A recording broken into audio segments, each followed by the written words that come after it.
बोकारो में चुनावी सरगर्मी काफी तेज हो गई है। इस बीच जैसे जैसे मतदान की तिथि नजदीक आ रही है, वैसे वैसे प्रत्याशियों की धड़कनें भी तेज होती जा रही हैं। सभी प्रत्याशी मतदाताओं को रिझाने में कोई कसर नहीं छोड़ना चाहते हैं। इसी जन मुद्दों पर चास मेयर पद की प्रत्याशी अमर कुमार चौरसिया से बातचीत की हमारे बोकारो ब्यूरो दिनेश पांडे ने। रफ्तार मीडिया में आपका हार्दिक स्वागत है और मैं हूं बोकारो से दिनेश पांडे। और मैं आपको बता दूं कि चास नगर निगम की चुनाव की जो सरगर्मी है काफी तेज हो गई है और सभी प्रत्याशी अपनी अपनी बातों को लेकर के और अपनी अपनी जन मुद्दों को लेकर के प्रत्याशी जो है अब मतदाताओं को रिझाने का भी प्रयास शुरू किए हैं। और हम इसी कड़ी में आपको बताएंगे कि कई ऐसे प्रत्याशी हैं जो पूर्व के मेयर रहे हैं, कोई वर्तमान मेयर की अब राजनीति कर रहा है। तो कहीं ना कहीं ये कहा जा सकता है कि जनमुद्दों को लेकर के सारे लोग जो हैं इस चास नगर निगम में कुल जो है 31 प्रत्याशी चुनावी मैदान में है जो अपनी किस्मत आजमा रहे हैं। और उसी में एक प्रत्याशी अमर कुमार चौरसिया जी भी है। हम आपको ये भी बता दें कि हम अमर चौरसिया से सीधे जुड़ेंगे, लेकिन उसके पहले मैं आपको बता दूं कि जिस तरीके के चास का क्या विकास हुआ, क्या नहीं हुआ और क्या होनी चाहिए थी, क्या नहीं हो पाया है, क्या किन किन समस्याओं से प्रत्याशियों को जूझना पड़ा है, हम तमाम चीजों पर इनसे सवाल पूछेंगे और इनसे जानने की कोशिश करेंगे कि ये जो है किस तरह से विकास करेंगे, आखिर जनता इनके पक्ष में कितनी गोलबंद हुई है और क्या जन मुद्दों को लेकर के ये लोगों के बीच जा रहे हैं।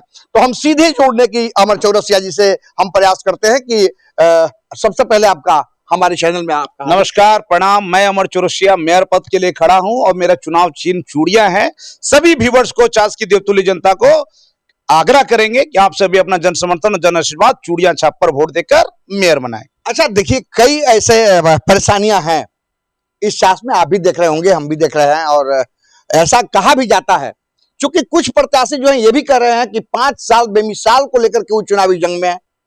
कुछ प्रत्याशी हैं जो इन पर आरोप लगा रहे हैं कि चास का विकास ही नहीं हुआ। आप चास को कहां देख पा रहे हैं? देखिए, पिछले 5 वर्षों में 1000 करोड़ रुपए का बजट आया। 1000 करोड़ रुपए का क्या ये काम किए हैं ये देख लीजिए। इनके जितने साथी थे 5 साल बेमिसाल नहीं, उन सभी को इन्होंने माला माल किया है। उसी को ये पूरा नहीं बोल पा रहे हैं, ये बोल रहे इनका संपत्ति का जांच कराइए ना कि 5 साल जो मेयर नहीं थे तब इनकी संपत्ति क्या थी, आज इनकी संपत्ति क्या है।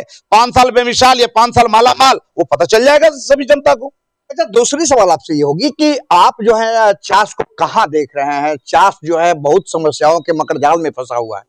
इन किन किन समस्याओं से आप जो है लोगों को निजात दिलाएंगे?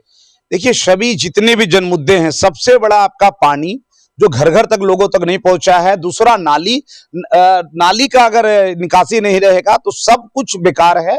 ठीक है, तो पानी नाली के साथ साथ आपको बताना चाहते हैं कि जो समस्या जाम का, जो भारी समस्या है, जाम से निजात दिलाने का काम करेंगे। माता बहनों को हमने कहा ना 1000 करोड़ के बजट में 200 करोड़ मां बहनों के योजना लाएंगे। सिलाई मशीन देने का काम करेंगे, सभी को स्वरोजगार देने का काम करेंगे। युवाओं को रोड का, नाली का टेंडर, जितना भी टेंडर होगा, दिल्ली मुंबई कलकत्ता का ठेकेदार यह काम नहीं कर पाएगा। यहाँ के लोकल या सब यहीं के 3500 वार्ड के वासी काम करेंगे, ये आपको विश्वास दिलाते हैं। और जितना भी जन मुद्दा है, हर मुद्दे पे पूर्व मेयर पूरी तरह से असफल रहे हैं और इन्होंने 5 साल बेमिसाल नहीं, सिर्फ माला माल खाली किए हैं। सभी उनके साथियों का भी एक बार आप देख लीजिए, जो बड़े अमीर लोग थे इन्होंने उन्हीं को अमीर बनाया। जो इनके बचपन के साथी थे, जो इनके साथ स्ट्रगल किए, जो इनके संघर्ष के साथी थे, सबको इन्होंने धोखा देने का काम किया है। पिछले चुनाव में 2015 में भी हमने भी इनका साथ दिया था। आज स्थिति क्या है? आज हम लोग क्यों विरोध में खड़े हैं? आज हम लोग क्यों जनप्रतिनिधि बनने की कोशिश कर रहे हैं? क्योंकि आपने सिर्फ धोखा देने का काम किया है और सिर्फ बड़े और अमीर लोगों को आपने अमीर बनाने का काम किया है। 5 साल बेमिसाल नहीं, 5 साल सिर्फ माल बटोरने का काम किया। सभी फाइलों की जांच करवाएंगे, ये आप सभी को विश्वास दिलाते हैं। अमर जी, सबसे पहले आप ये भी बताएं हमें कि कई प्रत्याशी जो हैं जिन्हें कई पार्टियों के समर्थन मिला है, जैसे जेएमएम भी किसी न किसी को समर्थन दे दिया है, भारतीय जनता पार्टी भी इससे कहीं पीछे नहीं है। इसके बाद अगर कांग्रेस की बात करें तो कांग्रेस ने भी किसी को दिया है, एनसीपी भी किसी को दे दिया। आप कैसे देख रहे हैं इन प्रत्याशियों को जिन्हें पार्टियों का समर्थन मिला है? देखिए, हमारे साथ साक्षात भोलेनाथ है, माँ दुर्गा है, और जिसके साथ भगवान होता है उसके साथ जनता होती है। जनता देवतुल्य है, और ये पार्टी समर्थित चुनाव नहीं है। आप सभी को विश्वास दिलाते हैं, जनता ही भगवान है और हम भगवान को मानने वाले लोग हैं। निश्चित रूप से जिस दिन चुनाव होगा और जिस दिन रिजल्ट आएगा, आप सभी देखेंगे ये समर्थित लोग जो है ना, कहां उड़ जाएंगे। अब 27 के बाद ये लोग नहीं नजर आएंगे। ये आप सभी को विश्वास दिलाते हैं। क्या कौन किसको दे दिया? पिछले 10 वर्षों से ये लोग कहां थे, जो आपको ये लोग ये कहते हैं कि हमको ये समर्थन कर दिया, वो समर्थन कर दिया।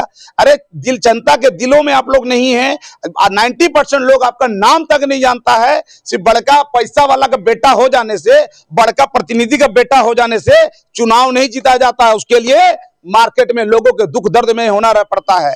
इसीलिए आप सभी को कहना चाहते हैं कि कौन किस पार्टी से आया है वो ध्यान नहीं देना है, कौन कितना बड़का कॉलर लेकर आए वो ध्यान नहीं देना है।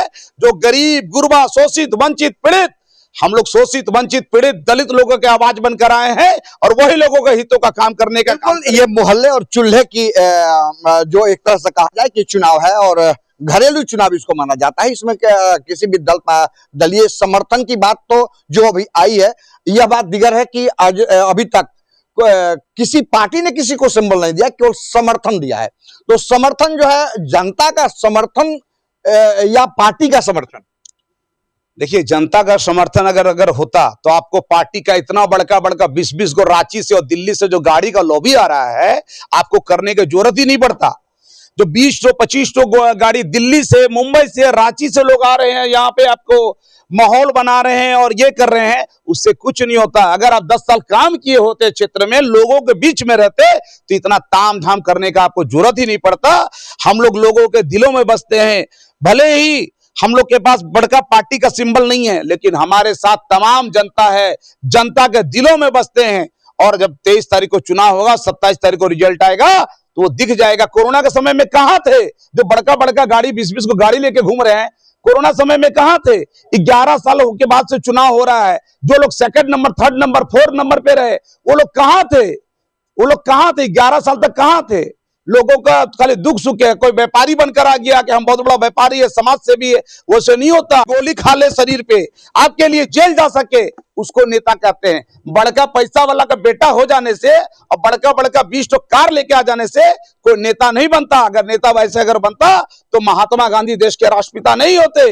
आपके हमारे, हालांकि बोलना नहीं चाहिए, एक चाय वाला का बेटा देश का प्रधानमंत्री नहीं होता। तो ये विश्वास दिलाना चाहते हैं कि सिर्फ पैसा के बल पे आप चाहिएगा कि हम चुनाव जीत जाएंगे, वो नहीं जीत पाइएगा।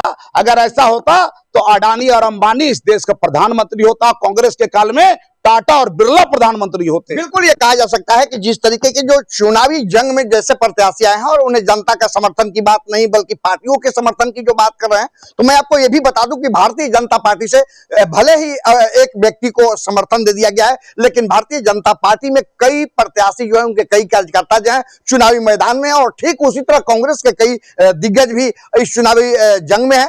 ये कहना ये बाकी नहीं, अतिशयोक्ति कभी गलत नहीं होगा कि जो चुनाव जो हुआ, जो चूल्हे की चुनाव है और यहाँ जन समर्थन की जरूरत है, पार्टी समर्थन की नहीं। और पार्टी समर्थन की अगर बात होती तो शायद झारखंड में जेएमएम की सरकार है और जेएमएम की होते उसमें, लेकिन तब है कि जिस तरीके के जो विकास की लोग बात करते हैं, जो विकास का काम करेंगे, जनता के बीच जो रहे, उनके सुख दुखों में जो रहा है, उन्हीं व्यक्ति को जनता इस बार भी इस मेयर की कुर्सी पर बैठाएगी। तब तक के लिए मुझे दीजिए इजाजत। बोकारो से दिनेश कुमार पांडे। अगर आप देख रहे हैं रफ्तार